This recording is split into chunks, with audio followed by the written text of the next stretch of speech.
Ya, dianggap salah alamat, polisi menghentikan kasus dugaan pencatutan NIK untuk pasangan Dharma Pongrekun Kunwardana, calon independen di Pilkada Jakarta. Menurut polisi, laporan lebih tepat dilayangkan ke Bawaslu. Untuk membahasnya sudah bergabung bersama kami Ardiansyah Yunas, warga korban pencatutan NIK, dan Anda pengamat politik yang juga Direktur Lingkar Madani, Ray Rangkuti. Bang Ray, Mas Ardi, selamat malam semuanya. Malam, Bung. Selamat malam, Bung. Ya, terima kasih atas waktunya bersama kami di Prime Time ini. Saya ke Mas Ardi dulu selaku korban pencatutan NIK.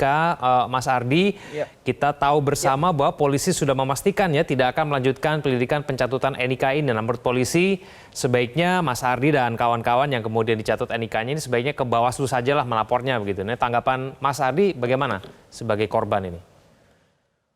Iya, sebenarnya kan kita juga kebetulan diwakilin sama Mas Samson ya, warga yang laporan.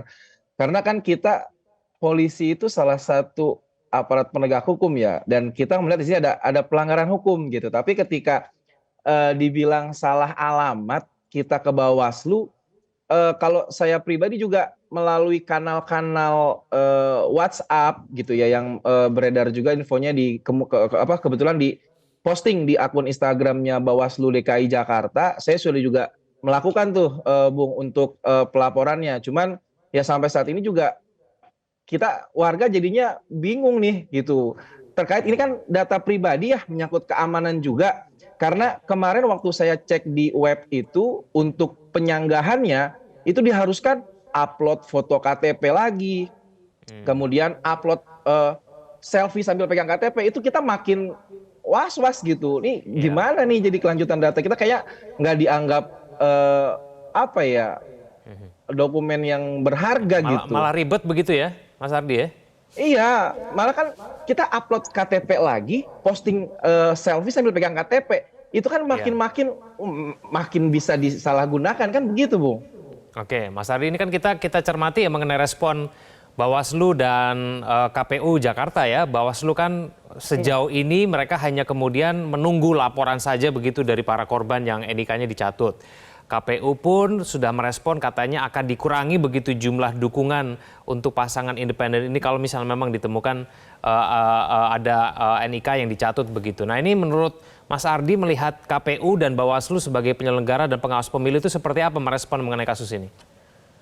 Jujur saya kecewa sekali ya gitu. Kalau ternyata kan saya baca infonya tetap diputuskan lolos kan secara independen gitu. Malah kalau misalnya berapa jumlah yang dilaporkan nanti sekian itu yang dikurangin. Sebenarnya prinsipnya bukan itu gitu. Ada cara-cara yang dilakukan yang tanpa sepengetahuan kita pemilik NIK tersebut yang dicatut, tapi bisa dideklarasikan sebagai pendukung gitu calon itu. Sementara kita aja nggak tahu beliau-beliau ini siapa, programnya untuk DKI Jakarta apa gitu, dan responnya seperti itu. Jujur saya pribadi sih kecewa sekali gitu kalau tetap berlanjut dan hanya dikurangin. Karena masalah utamanya bukan di situ, cara-caranya itu yang, karena menurut sepengetahuan saya yang awam, ketika kita melakukan dukungan atas calon independen itu menyerahkan fotokopi KTP, kemudian ada pengisian formulir dukungan, tanda tangan juga basah, dan cara-cara itu seperti ya KPU ataupun Bawaslu tutup mata untuk hal itu gitu, dan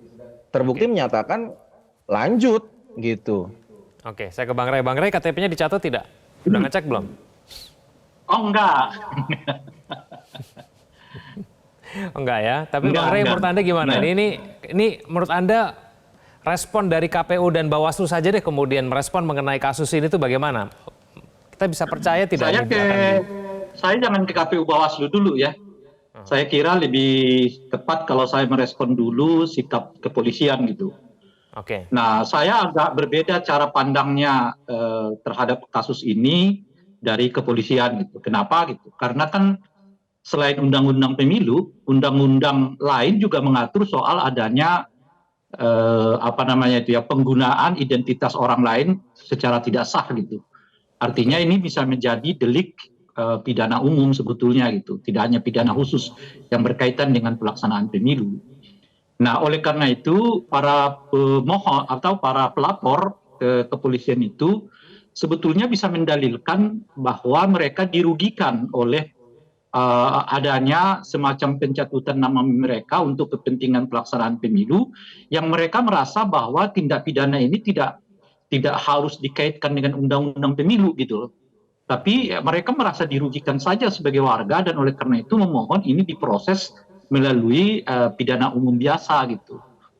Nah, sehingga dengan begitu tanpa harus menunggu ya atau melaporkan ke Bawaslu, polisi sebetulnya bisa menindaklanjutinya, ya kan, menindaklanjuti kasus ini karena dianggap ya terjadi pelanggaran yang berhubungan dengan kerahasiaan identitas pribadi seseorang yang diatur oleh, saya kira masih ada sekitar 3 atau 4 undang-undang yang lain ya yang mengatur tentang kerahasiaan identitas personal atau penggunaan identitas orang lain demi kepentingan orang lain juga gitu. Nah, oleh karena itu saya sangat menyesalkan sikap polisi yang melempar kasus ini kepada Bawaslu, karena tidak semua kasus yang berhubungan dengan pemilu itu harus diselesaikan melalui Bawaslu dulu. Nah, saya juga nggak terlalu yakin, nah ini baru kita ke Bawaslu-nya, Bawaslu juga akan menjadikan kasus ini temuan untuk kasus pidana, karena boleh jadi temuan Bawaslu itu hanya berhenti di administrasi. Nah, kalau jadi administrasi, itu artinya seperti yang dilakukan oleh KPU sekarang kan, menyortir nama-nama yang dianggap itu tidak sah, lalu menghitung ulang kembali dukungan yang ada, dan berdasarkan itu diputuskan sekarang ya seperti kita ketahui calon independen itu lolos gitu. Nah, pendekatannya kuantitatif. Nah, sekarang temuan-temuan Bawaslu yang saya dengar bukan hanya berkaitan dengan laporan ini, apakah mereka langsung adukan ke polisi? Tidak juga.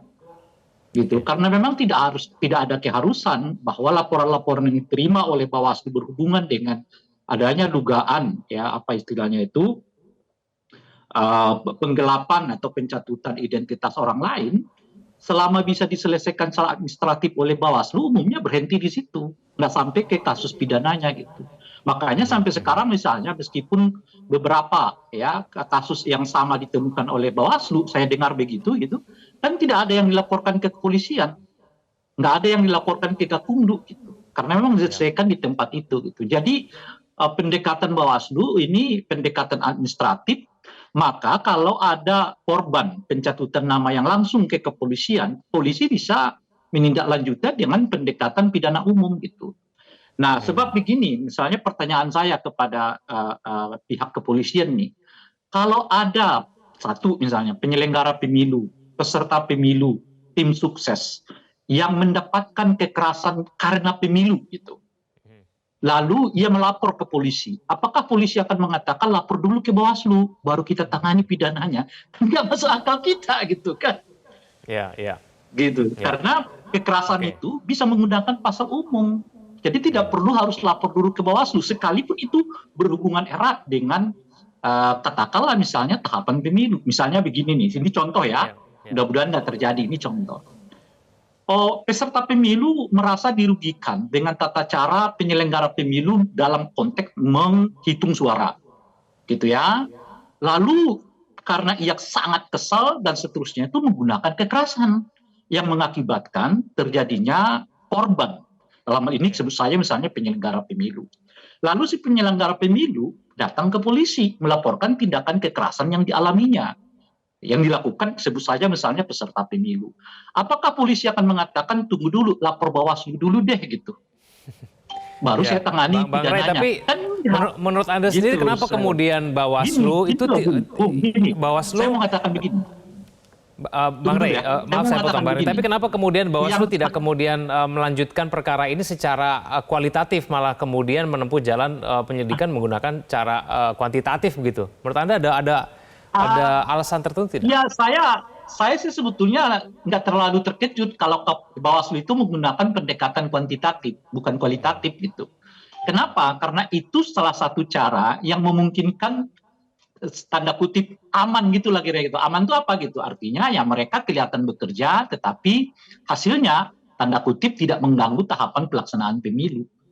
Kalau sekiranya mereka menggunakan pendekatan kualitatif, ya itu kan bisa saja laporan-laporan itu digunakan untuk mendiskualifikasi. Tapi nggak ada sejarahnya kayak begitu gitu. Makanya KPU karena tidak ada rekomendasi dari Bawaslu, dia melanjutkan dan menetapkan bahwa apa namanya pasangan independen di Jakarta itu diloloskan gitu. Nah ini soal pendekatan. Nah kenapa Bawaslu melakukan pendekatan? Saya nggak terkejut karena memang kelihatan polanya akan begitu gitu. Jadi Oke, kalau kalau mereka melakukan kualitatif, memang tidak memiliki dasar yang cukup apa namanya kuat gitu. Misalnya berapa persen sih kesalahan yang terjadi di dalam pencatutan itu yang memungkinkan misalnya Bawaslu menyebut terjadi TSM gitu ya. Nah ini nggak ada standarnya ini gitu. Nah tapi kalau Bawaslu-nya berani, dia membuat semacam apa namanya itu ketentuan itu karena Bawaslu memiliki kewenangan yang tidak harus berdasarkan ketentuan perundang-undangan gitu, dia memiliki kewenangan sendiri bisa juga terjadi. Nah cuman ya saya ragu Bawaslu memiliki apa namanya itu kesiapan untuk menindak satu persoalan yang berhubungan dengan masalah-masalah seperti ini berdasarkan pendekatan kualitatif itu gitu. Oke, saya kembali ke Mas Ardi ya. Mas Ardi, seberapa besar nih pencatutan NIK ini merugikan Anda? Ya, kalau sejauh ini sih kita ada ketakutan-ketakutan potensinya aja gitu, Bung. Karena kan seperti kita tahu nih, data kita NIK gitu ya, yang seharusnya data rahasia, bisa sampai semudah itu gitu. Cuman tadi saya menarik kan yang kena nih banyak nih, Bung ya, dan rata-rata orang awam yang nggak ngerti hukum gitu seperti saya. Tapi tadi Bung Rey penjelasannya tuh sangat masuk akal sekali. Itu apa kita mesti bisa nggak sih Bung Rey itu ditindaklanjuti gitu berdasarkan tadi yang Bung Rey sampaikan gitu? Karena kan ini banyak dan pada akhirnya ketika melihat kita lapor ke kepolisian, responnya juga begitu aja, akhirnya jadi males nih gitu yang kita warga-warga yang awam yang NIK-nya dicatut ini gitu. Karena kita juga nggak tahu karena kita udah melakukan pelaporan, terus kemudian respon dari polisi seperti itu dikembalikan ke Bawaslu, ke KPU segala macam dan ternyata juga pasangan calon independen yang mencatut pun juga tetap lolos-lolos aja gitu. Akhirnya kita warga jadi ya udahlah gitu. Padahal sebenarnya kan banyak sekali data-data rahasia yang menyangkut ke ya mungkin ekstrimnya kayak ke rekening, tabungan segala macam itu kan bisa membahayakan juga buat kita. Kalau untuk saat ini memang tidak ada yang secara langsung dirugikan gitu. Cuma kan potensi ke depannya siapa yang ini aja kita nggak tahu apa-apa bisa dipakai dan sah gitu sebagai pendukung. Di mana ke depannya lagi itu sih yang kita takutkan banget gitu, Bung. Ya, Mas Adi nggak pernah diverifikasi ya sama KPU ya? Nggak pernah ya? Bagaimana? Mas Adi nggak pernah sama sekali diverifikasi oleh KPU begitu datang ke Mas Adi ditanya di telepon gitu nggak pernah ya? Nggak. Dari via telepon, via WhatsApp, RT, RW, kelurahan juga nggak ada yang datang ke rumah, nggak ada verifikasi, konfirmasi itu nggak ada, ujuk-ujuk langsung begitu. Ketika rame kemarin di sosial media kan saya juga ikutan ngecek juga dan ternyata benar gitu, ada tercatut di sana gitu.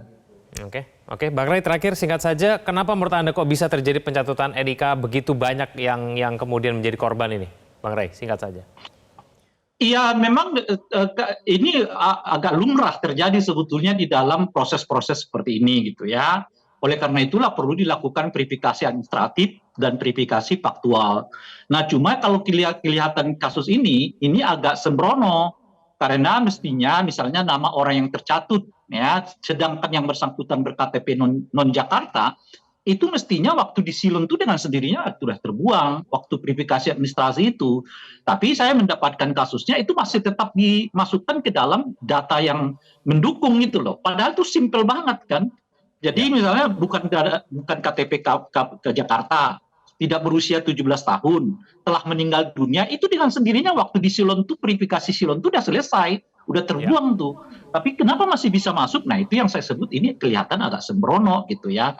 Nah itu yang pertama. Nah yang kedua yang disebut tadi oleh Bung tadi itu, saya kira kalau saya sendiri sih adu argumentasi aja dengan polisi karena yang kalian laporkan ini pidana umum bukan pidana yang berhubungan dengan pemilu meskipun ada kaitannya dengan pelaksanaan pilkada. Itu yang kedua. Sebab pemahaman saya terhadap laporan harus melalui pintu Bawaslu baru ke polisi itu yang berkaitan dengan pidana yang secara spesifik diatur oleh pemilu. Apa misalnya sebagai contoh nih perobekan surat suara gitu ya, misalnya gitu ya, menghalang-halangi orang untuk mendapatkan haknya, misalnya ada orang yang menghalangi orang lain untuk masuk ke TPS gitu. Itu pidananya memang agak spesifik diatur oleh undang-undang pemilu, termasuk di dalamnya politik uang. Kalau Ya. itu yang terjadi, ya pelaporannya ke Bawaslu dulu, dari Bawaslu nanti ke pidananya ke kepolisian atau ke Gakum Oke. begitu. Tapi kalau tindak pidana yang berhubungan dengan pencatutan, kekerasan misalnya gitu ya, itu bisa pakai pidana umum. Jadi tidak perlu harus Baik. dispesifikasi itu menjadi pidana khusus seperti yang disebutkan oleh pihak kepolisian gitu. Oke. Semoga ada jalan bagi teman-teman seperti teman-teman Mas Ardi supaya kemudian bisa ditindaklanjuti lebih lanjut dari pihak kepolisian. Ya. Sayang sekali waktu kita terbatas. Terima kasih Mas Ardi, Bang Rey sudah bergabung sama kami di Prime Time News. Sama-sama, Bung. Selamat malam semuanya. Jelajahi cara baru mendapatkan informasi. Download Metro TV Extend sekarang.